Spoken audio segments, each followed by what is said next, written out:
I am Arcana Vani, your inner voice. Let us begin.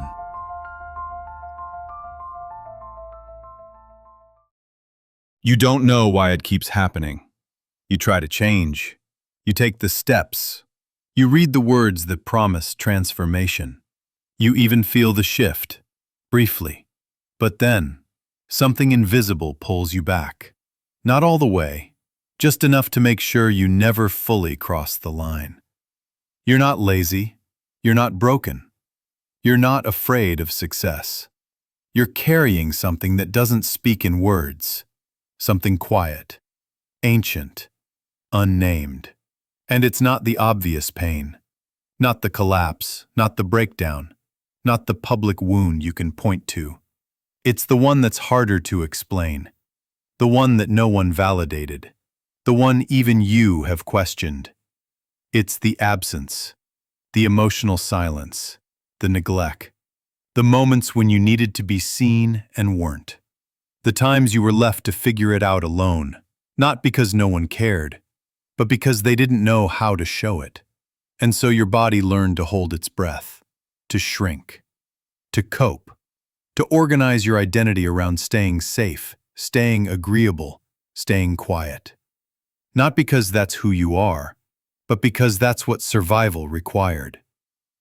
And now, here you are, trying to step forward, trying to grow, trying to become, and wondering why something inside keeps saying no. Why do you flinch when someone sees you? Why do you minimize your needs? Why do you hesitate to take up space? Because a long time ago, silence became safer than expression. And now your nervous system equates visibility with danger. Your subconscious equates worthiness with performance.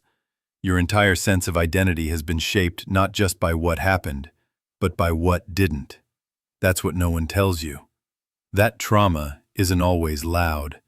Sometimes it hides inside your routines, inside your inability to rest, inside your chronic politeness, inside your resistance to joy. Because if you never learn to feel safe just being, you'll spend your whole life performing and call it ambition. You'll stay busy enough to never feel what's underneath. But it's there. And it's not trying to ruin you. It's trying to protect you. It's trying to keep you within the boundaries that once kept you alive. But you're not that child anymore. And the walls that protected you have become the ones that now confine you. You feel it, don't you? That subtle tension in your chest. That pause before you speak. That instinct to water yourself down so no one gets uncomfortable. That flicker of shame for simply needing something real. This isn't your fault, but it is your turning point. Because the life you're trying to build can't grow inside the silence that shaped you. It needs air. It needs truth. It needs your voice, not just the one others approve of, but the one that knows what you never got and dares to ask for more. And that begins now. Not by reliving the pain, but by naming it. Not by breaking apart, but by letting yourself be real. Because the real block has never been your mindset. It's the silent trauma you didn't know counted. In the next section, you'll see exactly how it got planted, and why your mind has been trying to protect you from something you were ready to outgrow a long time ago. You don't remember when it began. Not because it wasn't real, but because it wasn't loud. There was no explosion, no shattering moment. Just the slow erosion of self that happens when no one truly sees you. When your feelings are met with distance. When your needs are met with silence. When love is there, but not in the form you needed most. So you adapted. You learned how to read the room before you entered it. You learned how to make others comfortable even when you were unraveling inside. You learned how to achieve, to please, to keep the peace. You learned how to disappear without ever leaving. And you didn't call it trauma. You called it growing up. You called it being mature. You called it being the strong one. But deep underneath, your body kept score. It remembered the sting of being dismissed, the ache of being alone in a room full of people. The moment you realized that expressing pain only made things worse. So you buried it, not to deceive, but to survive. That's what silent trauma does. It doesn't scream. It whispers. It shows up in how you hesitate to speak your truth, in how you prepare for rejection before it even arrives, in how you edit yourself not to lie, but to be loved. And over time, your mind builds a strategy. Stay agreeable, stay useful, stay quiet, don't rock the boat, don't be too much, don't need too much, and maybe, just maybe, they'll stay. Maybe this time you won't be left holding your own pain alone. But that strategy comes at a cost. You begin to lose the parts of you that once felt alive. The spark, the mess, the truth.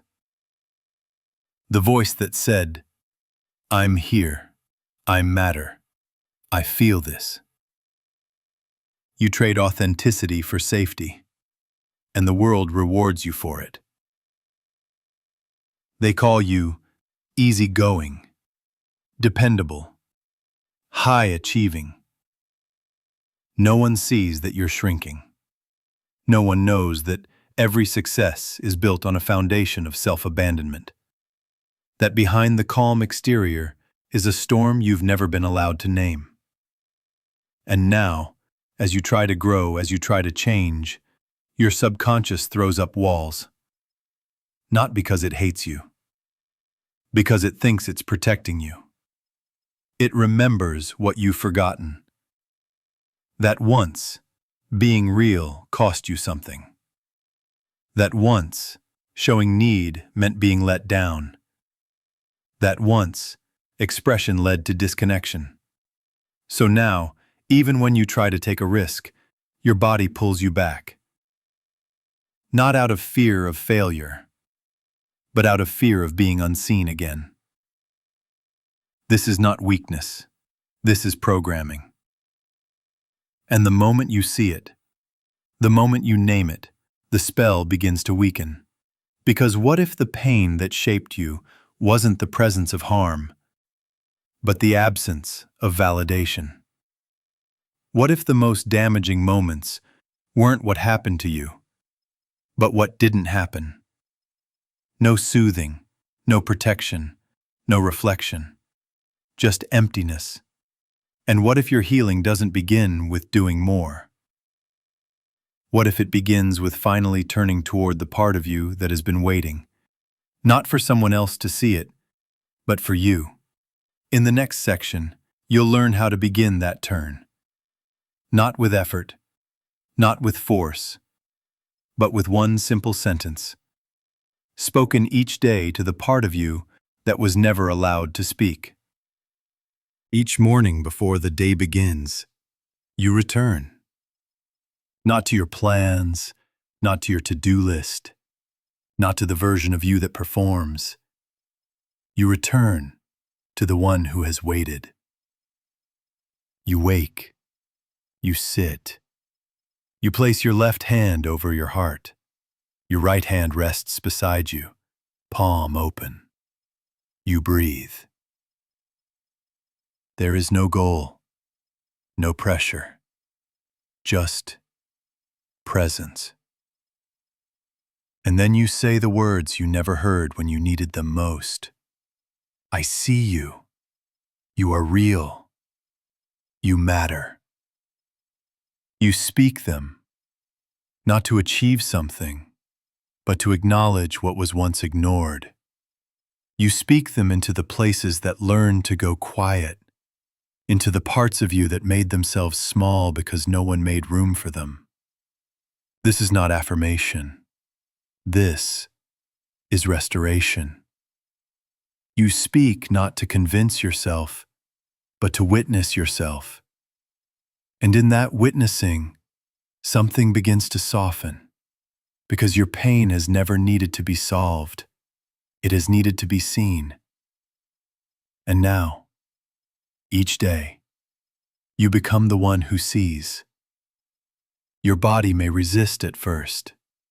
It has been trained to brace, to rush, to skip past the moment before it begins. But stay, just 1 minute longer. Let the silence stretch. Let the words land. I see you. You are real. You matter. The words are simple, but their weight is ancient. You are not speaking to your mind. You are speaking to the memory inside your cells, to the child who internalized silence as shame, to the teenager who learned to perform instead of feel, to the adult who never stopped carrying the absence. And the more you speak, the more your system learns a new pattern. Safety is no longer found in shrinking. Safety is found in truth. Each day this becomes your act of defiance. Not loud, not dramatic, just true. And that truth will ripple. You will begin to say no without apology. You will begin to ask without guilt. You will begin to feel without bracing. Not because you finally became enough, but because you stopped treating your own existence like something that needed to be justified. This is how the healing begins. Not with fixing, with recognizing. Not with a breakthrough, with a return. To the part of you that never stopped waiting. The part that always knew something was missing, but never had the words. Now you do. And in the next section, you will go even deeper, into the stillness beneath the words, into the awareness that sees all pain without becoming it. Beneath the words, beneath the memories, beneath the breath itself, there is a silence. It does not rush. It does not explain. It does not ask for anything. It only watches. This is the part of you that has never been harmed, the one who was there before anything was missing, the one who witnessed the silence of others, but did not become it, the one who felt the pain, but was not made from it. You are not your trauma. You are the one who survived it. And even deeper than that, you are the one who saw. Every moment you were unseen, you saw. Every time you were dismissed, you felt. Every word that wasn't said, you remembered. And now, you return to that witness. Not as an idea, but as a place, a space, a home inside yourself that has never needed to be earned. Close your eyes. Let your breath slow. Let the stories fall away. You are not your story. You are not the one who was too much or not enough. You are not the version of yourself that learned to stay silent so others wouldn't leave. You are the stillness underneath, the presence that remains when all identities dissolve, the space that holds every feeling without being consumed by it, the light that does not flicker when the past returns. And the more you return here, the more you begin to see clearly. The pain may rise, but you no longer react. The shame may whisper, but you no longer listen. The fear may tighten, but you remember that it is just movement, not truth. Because in this space, you are not trying to heal. You are not striving to be whole.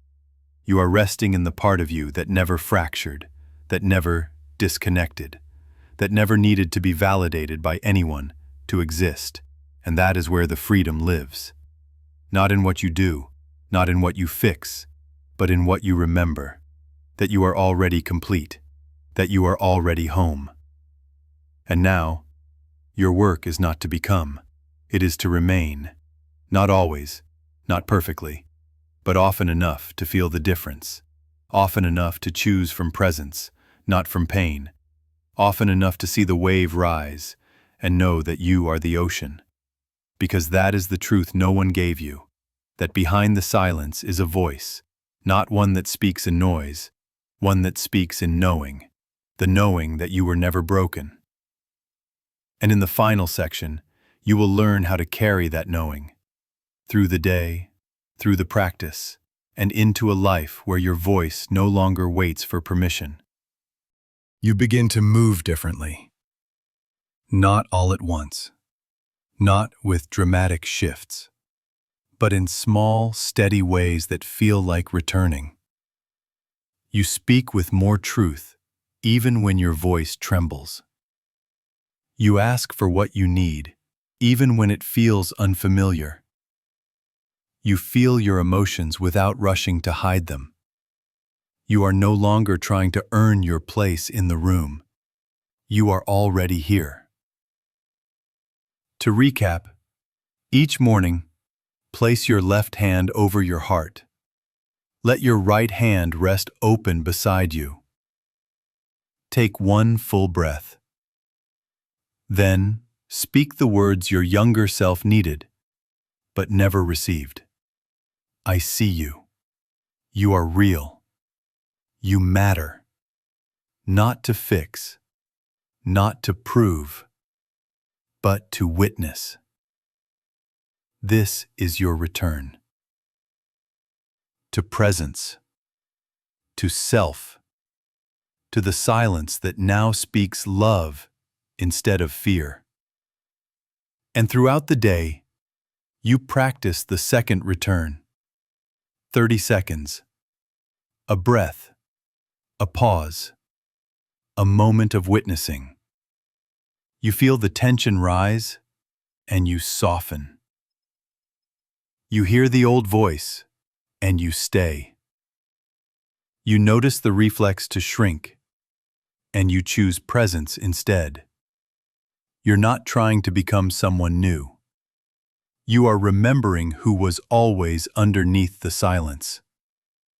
And over time, the world around you begins to shift, not because it changes, but because you stop abandoning yourself to fit inside it. You take up space without apology. You slow down without guilt. You begin to trust your own perception more than anyone's approval. You live not to be understood, but to be true. And maybe for the first time, that is enough. Not because someone told you it is, because you told yourself. Because the part of you that once waited in silence now speaks. And you are listening. You are no longer shaped by what you didn't receive. You are shaped by what you choose to give yourself now. Presence. Recognition. A voice that says, I am still here. And I'm not hiding anymore. You are becoming the closure. You are the one who ends the story of silence and writes something new. A story where your voice matters, where your needs are valid, where your presence is not a burden, but a gift. This is not about being unbreakable.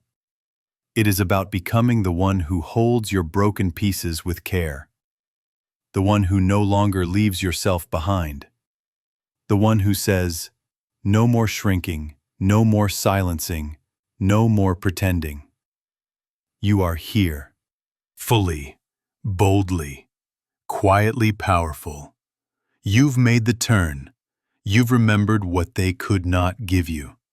And now, it lives in you. Every time you breathe without rushing, every time you speak without softening the truth, every time you take up space without apology, you are proof that healing does not shout, it returns. That transformation is not a performance, it is presence. And that the voice you were waiting for has always been yours. You did not find me by accident.